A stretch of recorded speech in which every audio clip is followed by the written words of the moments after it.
Mary redeemed a $50,000 cash prize playing Chumba Casino this year. I was only playing for fun, so winning this was a dream come true. Chumba Casino is America's #1 social casino experience. It's serious fun. With over 80 casino-style games to choose from, you too could win life-changing amounts of cash. Be like Mary. Log on to ChumbaCasino.com and give them a whirl. That's ChumbaCasino.com. No purchase necessary. Void where prohibited by law. 18 plus. Terms and conditions apply. See website for details. The voice in the preceding commercial was not the actual voice of a winner.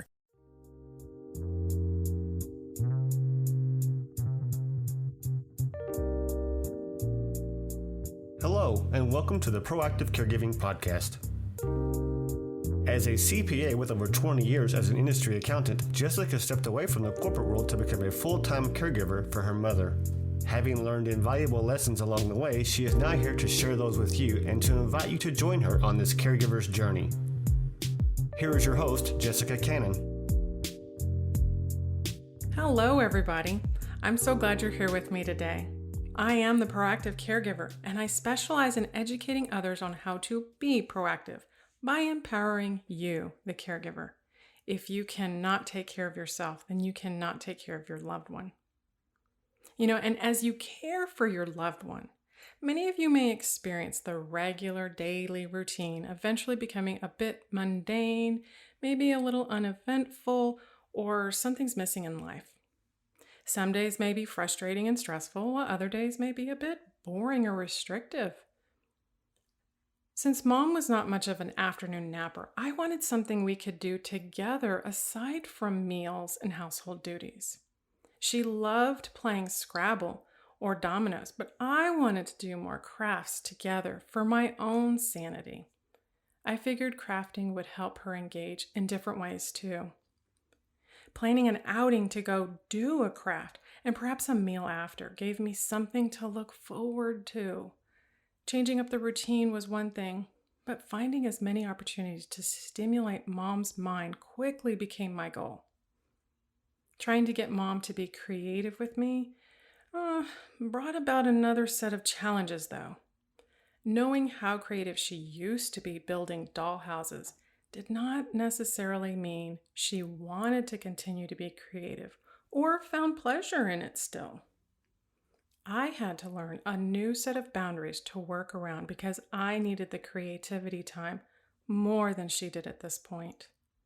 So I asked my next guest, Erica Curcio, also known as the traveling art therapist, to share her passion with art therapy and techniques that I could have fun with, and also make sense regarding why Mom may struggle to have fun crafting with me. Erica Curcio is a licensed mental health counselor and registered art therapist based in Boston, Massachusetts. She's been working with people living with dementia for the past 10 years. Erica uses art and the creative process to bring dignity, joy, and connection to all who are living with dementia. She has presented to local Boston groups, with the most recent being at the Alzheimer's Association in Massachusetts and the New Hampshire's chapter titled Map Through the Maze. Her presentations focus on learning about art therapy for people living with dementia, as well as being part of the process through guided art-based self-care. Thanks for coming on with me today, Erica. Thank you for having me. I'm so excited to be here. Absolutely. I think, I totally agree. This is a form of self-care. Aside of how Mom may view this, for me, it did become that form of self-care, or yet another form. Yeah, it's the arts are powerful, and we have unique experiences with them. And like you, art is self-care for me as well. So have you always used art as a form of therapy? That's an interesting question. I think on an unconscious level, I can recollect back to my first experience of art in a art therapy form, but not like knowing what I was doing was artist therapy when I was in college, and I was having a difficult time meeting people, making friends. I had moved to a whole different region of the country, and I just had a lot of cultural adaptation issues. And it was through a welding class that it was a sculpture class. And the instruction was to put together, it was like our final project. We were to create something that would be in a sculpture garden. So people would pass by, and I, like, unconsciously but consciously, was trying to work out my own internal struggle about how I had so much difficulty making friends and getting to know people when on the inside we're all people. Right. And so that was what I led with. And I created this. I took an old oil barrel. I cut the top out of it and I created scenes inside of it, then put that inside and cut holes into the barrels. And if you walked past it, it was just a barrel. It was upside down. It looked like it was closed. But if you took a moment to just look at it, take a second look, you'd notice that you can look into it. And I had made, like, I took doorbells and I made lights inside of it so you could see different scenes. And I look back at that and I think that that was my first real memory, recollection, experience of using art as therapy, using art as a way to express what was going on for me at the time, and how healing that was. And I didn't even know it. Right. I bet you didn't even realize that concept. It sounds so cool because it's, to me, right away, I'm thinking the phrase of, stop to smell the roses, but passing that piece of art, you'd have to stop and look a little bit closer and see there was more depth to it. There's more inside. And that's almost like the same thing for all of us. We have to stop and actually look inside every now and again and see something different, right? Or something more that we wouldn't have seen before. Yes, definitely. And that was the whole thing. And that was what I was struggling with. And I felt like people weren't getting to know me on another level. Yeah, it's just so interesting to look back and be like, wow, right. I did that. I was working through something. I was using art to work through something. So then it sounds like art came first, and then I guess you went towards the mental health studies after? No, I actually was in my bachelor's. I was getting a bachelor's of interior design and I minored in fine art. So it was part of my fine art elective that I took. And then I graduated, took several years to try and find myself in the world, and found myself through cake decorating. And I found this book. It's called 5. I recommend it to anybody at any point of your life. It's Where Will You Be 5 Years from Today? Oh, interesting. And yeah, I feel like the book found me because it was like, okay, what are you going to do next? Yes. You're not doing interior design. Right. Here, you need to fill this out. And what it does is it asks you questions around setting goals and where are you going to be in 5 years without actually asking you where are you going to be in 5 years. And there was a page and it said, what do you like to do? And I said, I wrote art and helping people. And it was like the page came alive and I was like, oh, I think I need to be an art therapist. I had no idea what an art therapist was. I didn't know what they did, but I was like, art and therapy. That's what the paper is telling me. So I did my research and then I went to Lesley University. I moved to Boston and the rest is history. Wow. That was definitely that universal nudge, because that question is one of those questions that I know I dreaded every interview I've ever been to because I wasn't thinking that far in advance, but I knew I had to have an answer prepared for that question. Where do I see myself in 5 years? I don't know. Life could take me in all kinds of directions. Yeah. And I'm happy to say that in 5 years, I completed every single goal that I set in that book. Nice. It was almost like people are talking about you manifest your future. Yes. I manifested my future and it wasn't like I kept looking back at the book going, what are my goals? What are my goals? It was 5 years later and I graduated from my master's program. I was like, this is amazing. And then I looked at the book and I was like, oh, I've done that. And I've done that. And I went to the Eiffel Tower and I did this. And it was all these goals I had created. And I was like, this is so cool. Like I did all these things. And you did it through your passions, your love of art. And that's even better. Yeah. So then how did you approach, a lot of times when you're, just like you said, the book came in and I feel like one of those little universal nudges, the combination between art and mental health. And then you kind of it seemed like that was yet another nudge for you to begin working with those living with dementia, and a unique way, and very, very beneficial, unique way for you to apply what you've learned all those times towards dementia. Had you experienced that before working with people with dementia, or was that something that actually touched your life personally beforehand? It was actually an internship. In my master's program, you have to have 2 clinical internships. Mm-hmm. And so I had done a year of coursework, and I was in my second year. And I knew that I needed to do an internship somewhere. And they would tell us at school, do something you wouldn't think you would do, because this is your opportunity to try out any kind of population. So It was my first internship. I went in thinking, I'm going to work with kids. I'm going to teach them how to do baking and cake therapy, and that's what I'm going to do. And so when I saw an assisted living on the list, I was like, maybe I'll apply. Let me just apply. Let me see what I think. I like my grandfather was a huge role model in my life. It's just like, I think when I think of growing up, I think of our conversations where I said, I'm going to be the one to make the money. I'm going to be the one. I'm going to be the boss. I'm a Renaissance woman. Like, my grandfather would always be like, yes, you keep going. You do what you. And the only advice he gave me was, because I chose to take French in high school, and he said, that's a bad decision. You need to take Spanish. And the only time he ever took one of my decisions and was like, you made a bad decision there. Yeah. So I had that in my mind. Like, I really got along with my grandparents. I love my grandma too. And I was like, let me just try it. And from the minute I stepped on that assisted living doormat, I was like, this is great. I love this. I love working with this population. I can learn so much here. I can learn so much from all of these people and their life experiences. And I remember that first internship, one of the residents taught me how to flamenco dance. Like, where do you learn that? Right.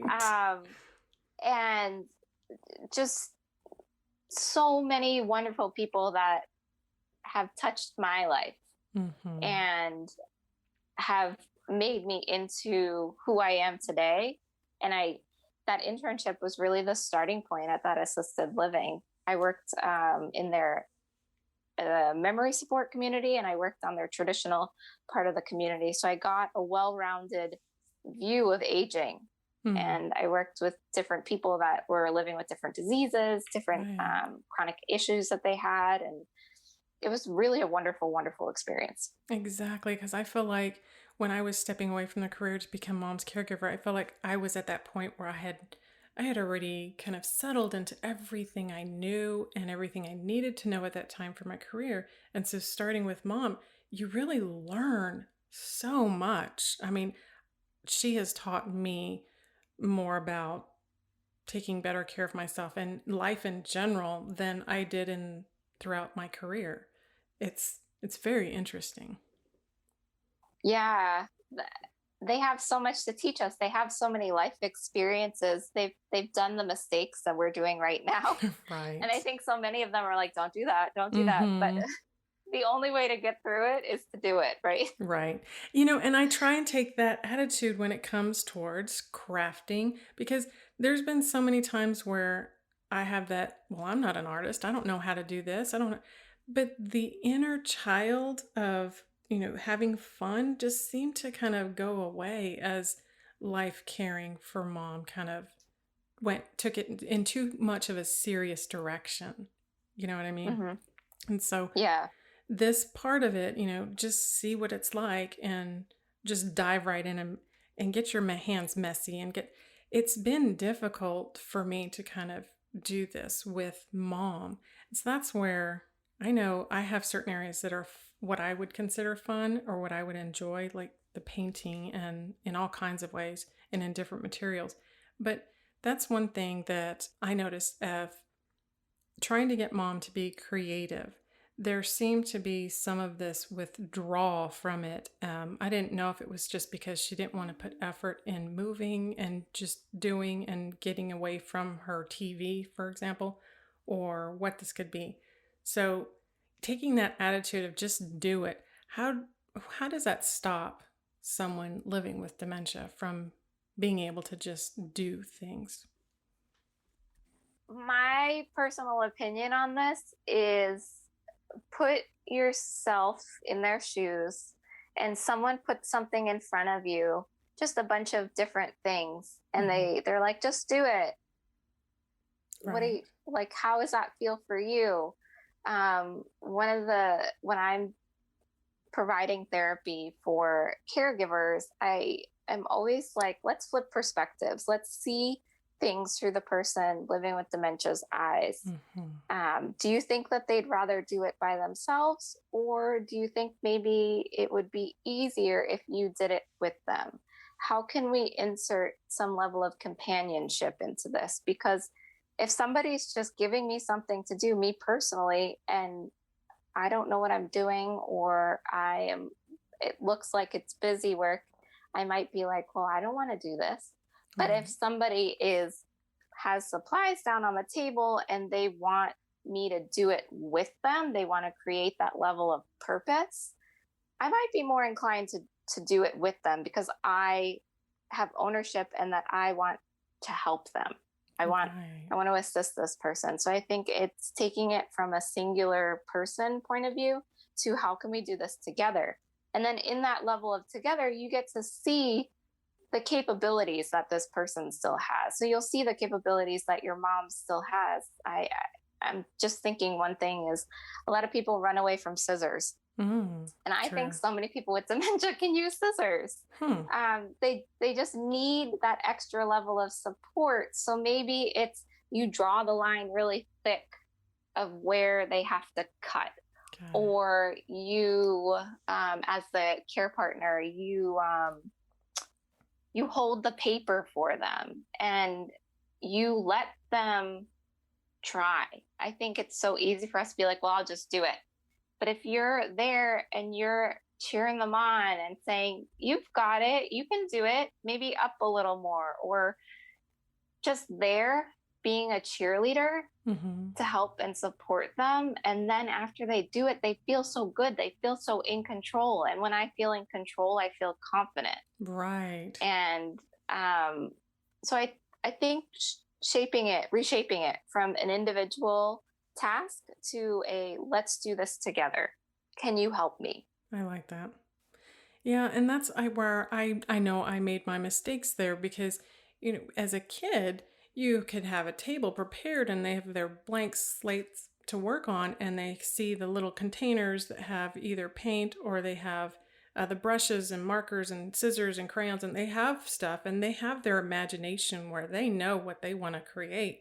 And so so many times that we compare our loved ones, eventually we start comparing our loved ones with living with dementia as a certain age. They're at age as a teenager. They're acting like a young child. They're acting like a toddler. And we apply that thought and assume that it really is the same thing, but it's not at that point. Yeah. And I think that when we as, a collective people say that somebody who's living with dementia is acting like a child, I think it's also good to have that perspective flip, put yourself in their shoes and say, well, why are they acting this way? Am I treating them like a child? Right. How am I behaving? Have I totally flipped this? And it's like I am treating them like a child, so they're acting like they're filling the role. It's almost like it's improv, and the scene is set, and it's just a show, right?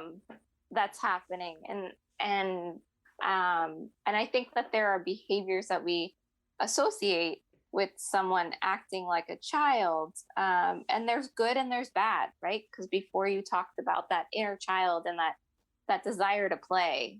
Well, that's a good quality to have. Right. But then, getting upset about something, well, that's a bad quality to have. So I think just like looking at it that way as well. That's true. So another area that I noticed was mom wears glasses or should be wearing glasses, but it's one of those things that she a lot of times would rather not, because her glasses either fingerprints on them, so not really easy to see through them, and so they get set aside, or they're on her top of her head, or just lost. And so sitting down to craft and having issues with vision, I figured she would rather give up and not try than to actually put effort into doing anything, just even trying to hold a pen or a pencil or a color marker or paintbrush or something. But that was something that was really hard for me to see. What was the main difference? Was there a depth perception or something that she was struggling with? It just, trying to put myself in her shoes at that point, it was a little bit more frustrating. And I just kind of allowed her to just kind of step away from the project and, okay, we'll try again another day. But is that something that would be a deterrent as opposed to helping them? The depth perception. I think in terms of, her needing to wear glasses, or anyone that needs to wear glasses and they have vision issues, you talk about the depth perception. So as people in the disease process go along, they will start to have issues with depth perception. So that's why you might see somebody walk a little weird, like they want to, what's it called? When you walk through a doorway, they might like step over the sill. Yeah, imaginary step. The depth is off. So things are like flat or not. So that's something that doesn't happen to everybody, but a lot of people, because the disease is deteriorating their visual perception, depending on which one they have. And so it's good to contrast surfaces, like with the art. In terms of someone who needs glasses and they won't wear glasses, like your mom, it might be good to do things that aren't as small. And so I mean, like, small things to hold, small things to pick up. If you're coloring, small places to color, try to find things that are bigger and more exaggerated, like a coloring page where it's just a few lines and they have big spaces to fill in, because they might be frustrated because they can't see the small things because they don't have that vision. And then I guess in terms of prepping, you could always have, I don't know, in terms of will they wear the glasses or not, but you could always just have the glasses handy. Some people notice that they don't have their glasses. They're like, oh, I don't have my glasses. And if you can anticipate that, then you can be able to hand it to them. But if it's someone who really doesn't like wearing their glasses, then that's when you have to think outside of the box a little bit and do things that are not as intricate and small and detailed, things that have more spaces. Gotcha. So, and now I'm thinking about that as where I would set up another kind of crafting space, and it reminds me about the preparation that goes along with it. So how do you scene prep for them so that it's kind of an inviting scene for them to step into and see that, oh, this is a place that I can have fun. We're going to create, or we're going to just not be in this rigid structure. We can actually create. Yeah, I think that depending on what you're doing, it's going to look a little different, but I love brown craft paper. You just buy a roll and I put that down on the surface. And let's say I'm using canvas and paint. This is my example. You don't have to do it this way, but the craft paper is down. I have the canvas ready to go, just flat on the surface. And then I have pre-selected, maybe depending on the person, 3 or 4 different colors that they can choose from that are in the tubes. I have little containers that on the side that the paint can go into. Mm-hmm. And I'm trying to think if there's anything else. And then I also have 2 foam brushes. And then that's what that person's going to use as a paintbrush. I like foam brushes because they actually grab more paint. Mm-hmm. And they're easier to glide across the surface. And so that would be set up in such a way that when they arrive, they have an idea of what they're doing, but all the choices are not made already for them. Right. So you can actually present the canvas on an angle, Mm-hmm. and then they can decide, do I want this horizontal? Do I want this vertical? Because they're going to move it, and then they'll move it the way that they want it. True. With the colors, you have the tubes. So you say, which one do you like the best? And then they can either say it out loud, or they can grab it from the 4 that you have there. And it's really important to give them that time to answer that. I think sometimes we don't give them enough time. Right. It can be painful, but I count to about 10 seconds before I ask maybe again, or I might ask it in a different way if I don't get a response from the Mm-hmm. person.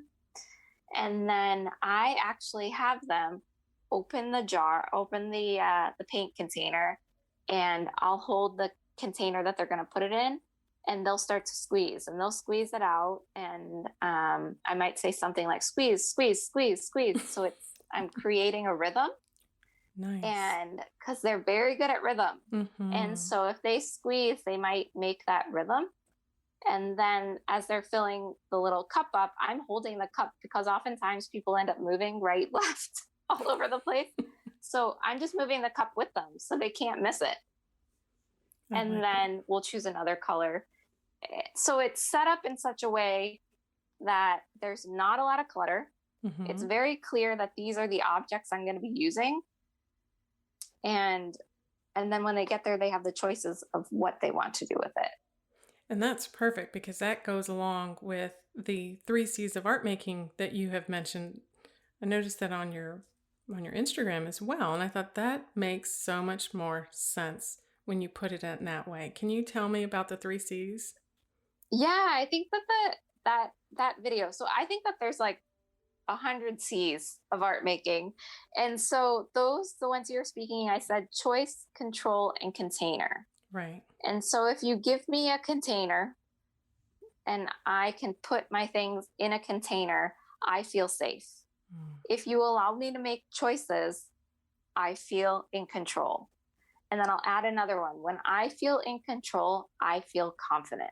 Yes. And when I feel confident, I feel really good about myself. I like that. I really like that, because it's the internal battle, right? We always want to be in control, and then there are the areas that we are told you are not in control, or control is taken from you in one way or the other, and especially the way they have to adapt in their living environment. And so returning that control to them in this way, in this creative way as well, is just, I see that, and seeing those are the things where I see mom and giving her choice and making her feel confident, and giving those containers around her, kind of like her, I always call it her nest, because it eventually, if it's on the recliner or not, it eventually becomes her little nest area where she's got all these little containers for pens and her glasses and all this other stuff. But I could see the difference in learning where her comfort zone is increased, or where its irritability comes about. Yeah, and they're gonna show you that, just like you're Yes. saying. I mean, what would you say is something that your mom's really successful at in terms of craft?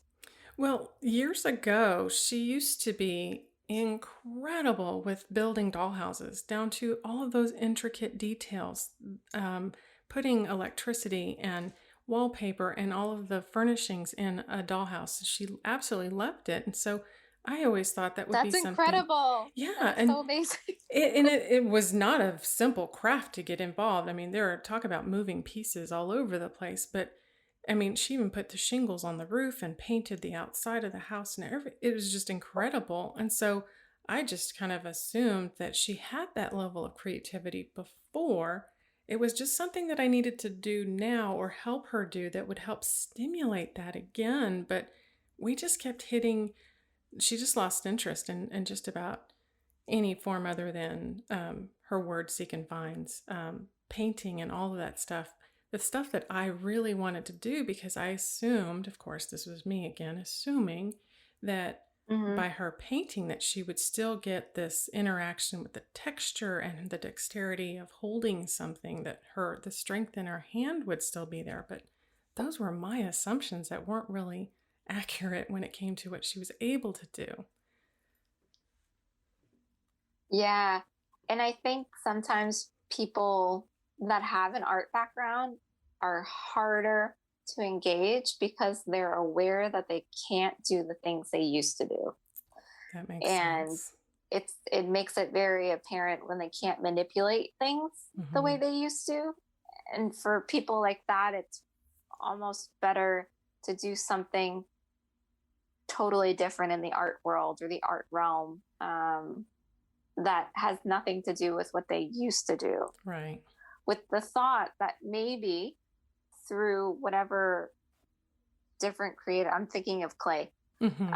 So if you use clay and they start creating something out of the clay and moving the clay around and manipulating it, that might spark the creative process or may remind them of feelings that they used to have when they created those doll houses. Maybe not able to articulate it, but it's still that molding, that modeling, but in a totally different form. True. And that's something that it's the question, it's a lot of guesswork trying to figure out what type of technique may help that stimulation. Yes, I completely agree. And I give all you care partners so much credit because something that can work today might not work tomorrow and it might not work the next day. Yes. And you get so frustrated and you just give up. I mean, I don't blame people for giving up because you try so hard to have something prepped, you do all the stuff and then it doesn't work. Right. And that's the hardest part, is that maybe today just wasn't a good day and maybe it will work tomorrow. And just keeping at it, which is so hard when you have perceived failures each time. Yeah. Sometimes that comes down to how the approach, like it's one little thing that can be twisted in such a way that they do engage. Right. Yeah. And that's one of the things that we had probably about 2 or 3 years ago. I took Mom. We have these little boutiques around that one of them in particular is called Cafe Monet. And it was one of those places that you can pick out your porcelain piece and, paint it and they fire it and glaze it for you afterwards. And I went because I really love doing stuff like that. And so I took Mom to one of those with the first time and she picked out a little elephant and painted it pink, just like the Dumbo dancing pink elephant. And I thought it was the most fun I had with her in a long time, and the most talkative too, because that's one of the things I noticed as time went on. Not only was she less willing to be creative, that whenever we were able to actually sit down and do something, the conversation wasn't there like it was before. And I had to understand the difference between me being able to multitask and her no longer being able to do that. Yeah, I think that that's something you're not taught, that, or people don't connect the dots on that one. So someone living with dementia as the disease progresses is going to have a harder and harder and harder and harder time multitasking. Right. And when we ask them or show them how to do a task, they start it, then we start talking to them. Unfortunately, that's multitasking, to have a conversation and to do something at the same time. And it feels very foreign to sit in silence. Yes. And that is something that as a therapist, I know how to sit in silence, which is a skill that you learn because, you wait for people to bring it to you. Right. And it's not that hard for me in working with people with dementia to sit in silence, because I'm also observing how they're using the art supplies, how their body is it tight? Is it open? And so there's a lot of things that I'm looking at, and I will have a conversation with them when they sit back from their art. Oftentimes they'll do their art and they'll stop, they'll sit back and they'll look at me and they'll start a conversation. So it's not even like I have to start the conversation. And, the later in the disease process, the less someone is able to have those conversations. But it doesn't mean that it doesn't mean that there's not something happening there. True. There's something happening there. Like, connections are being made as they're doing their artwork. It's just not verbalized. True. And it's not the way we expect it to be, or the way we want it to be. Exactly. Yeah. But if you take a closer look next time your loved one, this is for anyone who's listening, next time your loved one is engaged and they're starting to paint or they're starting to do something, just notice their body language and see if it shifts at all. I've worked with some people living with aphasia. So that is like loss of word, really having a lot of word finding issues. Maybe somebody can't even use words anymore and they just use like the rhythm of that, like that's how they speak.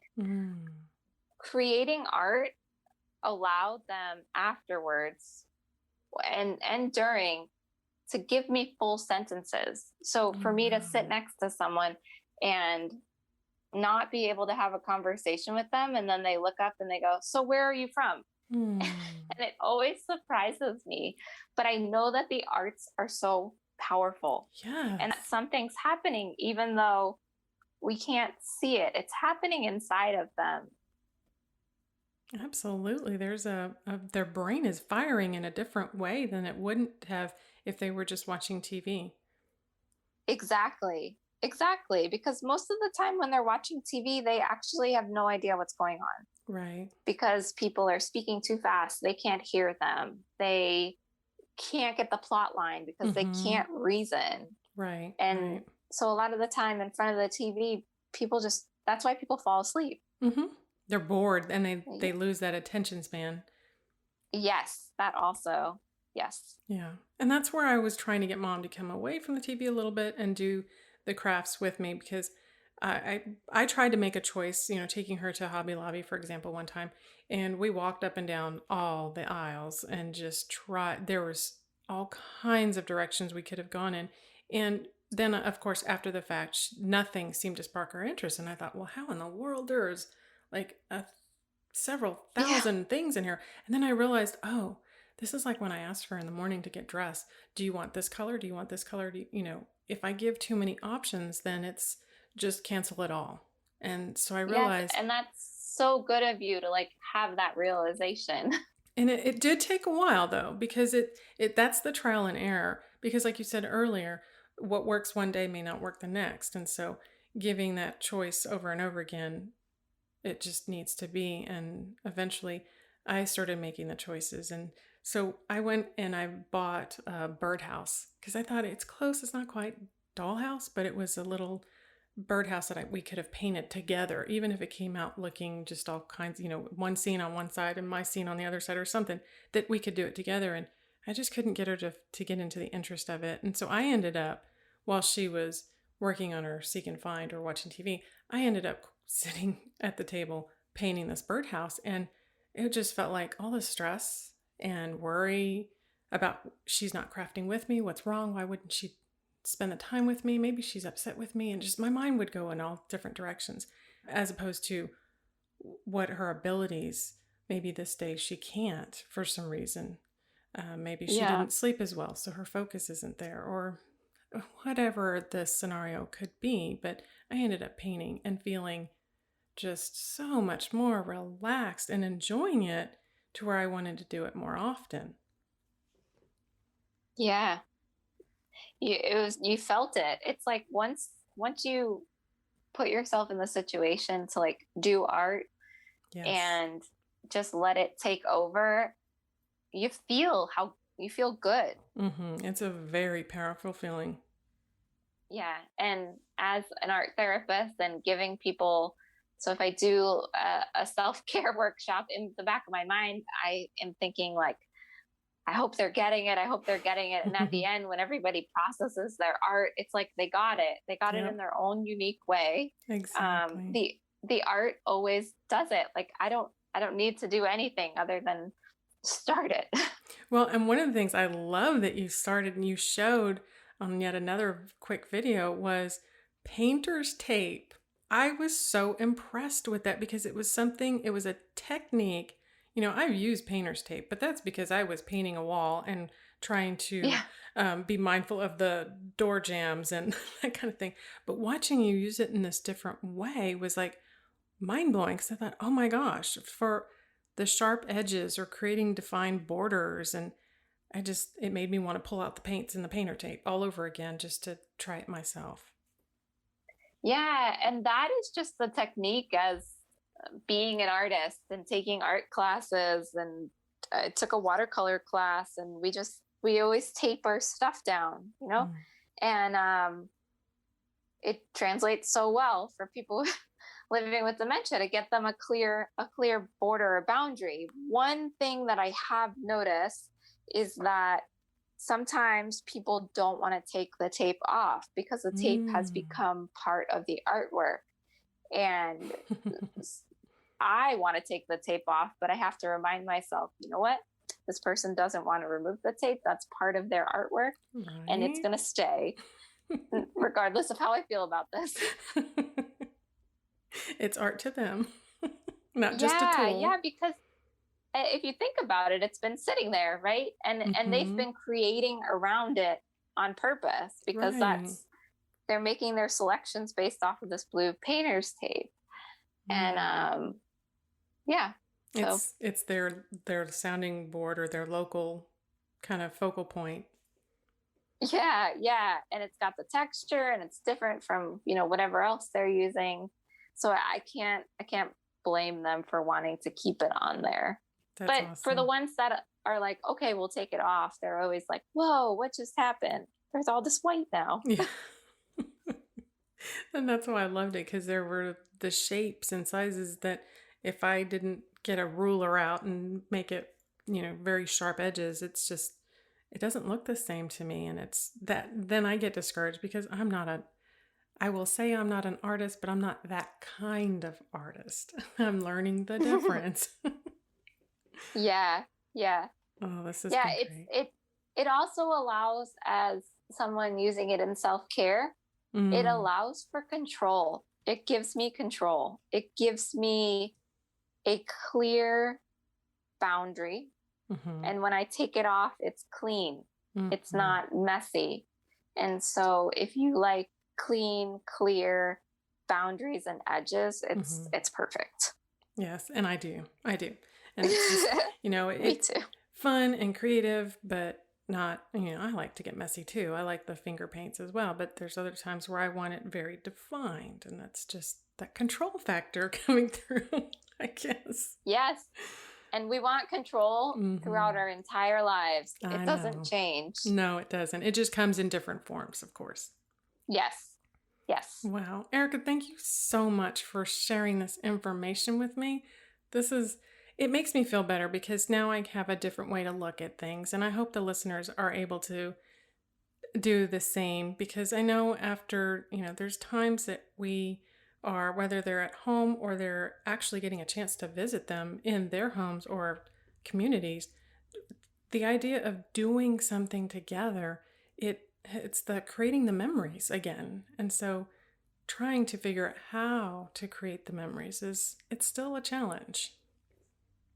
Yeah. But I think, like you're saying, that let's do it together. We'll stop looking at it as like an individual task and think of it of, we're going to do this together. I'm going to see my loved one through different eyes, and they're going to see me through different eyes. Right. You know, it's not about taking a shower. It's about doing something fun. Exactly. And that funness translates into heart health and all that other, positive emotions. It does. Yes, totally. So totally. I know that you're in the Boston, Massachusetts area, and I also know that you're online and that our listeners can find you for now as the traveling the traveling art therapist. But how can they find you or reach out to you if they want to actually do some sort of a virtual session with you? Sure. So, virtual art therapy, regardless of where you are in the world, you can go to my website, which is ericacurcio.com, or you can find me on Instagram. My handle is the Traveling Art Therapist. I also offer in Boston and Massachusetts, the Boston area, I go to people's homes that are living with dementia and I do art therapy with them. So if you are local to Boston, you can also just go to my website, fill out a form, and I will be in touch. And I also offer one-on-one virtual caregiver counseling in the state of Massachusetts. That's awesome. So quite a few things. Yes. But you can just go to my website, Google Erica Curcio and art therapy. You'll be able to find me. And Curcio, that's Curcio? Yeah. Gotcha. Wanted to make sure. Yes. Thank you for joining in and listening with us today. I really appreciate the time that you gave us, Erica. This is going to be so beneficial for everyone. I just know it. Thank you for having me. Absolutely. Yes. Thank you for coming on. I really appreciate it. You can find more about this topic on the blog at jessicalazellcannon.com. I hope this gave you more food for thought. And until next time, be proactive. Take care, everybody. Thank you for joining us today. We really hope you've enjoyed this episode. To learn more about proactive caregiving and to hear other episodes of this podcast, please visit www.jessicalazellcannon.com. This podcast is produced by Cannon Light Media, LLC, www.cannonlightmedia.com. Music provided by Chris Paradise.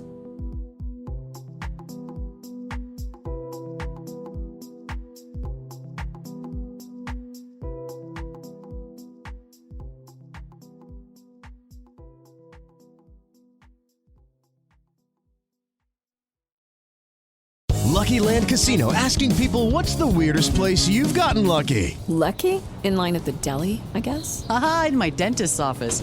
More than once, actually. Do I have to say? Yes, you do. In the car before my kids' PTA meeting. Really? Yes. Excuse me, what's the weirdest place you've gotten lucky? I never win and tell. Well, there you have it. You can get lucky anywhere, playing at LuckyLandSlots.com. Play for free right now. Are you feeling lucky? No purchase necessary. Void where prohibited by law. 18+. Terms and conditions apply. See website for details.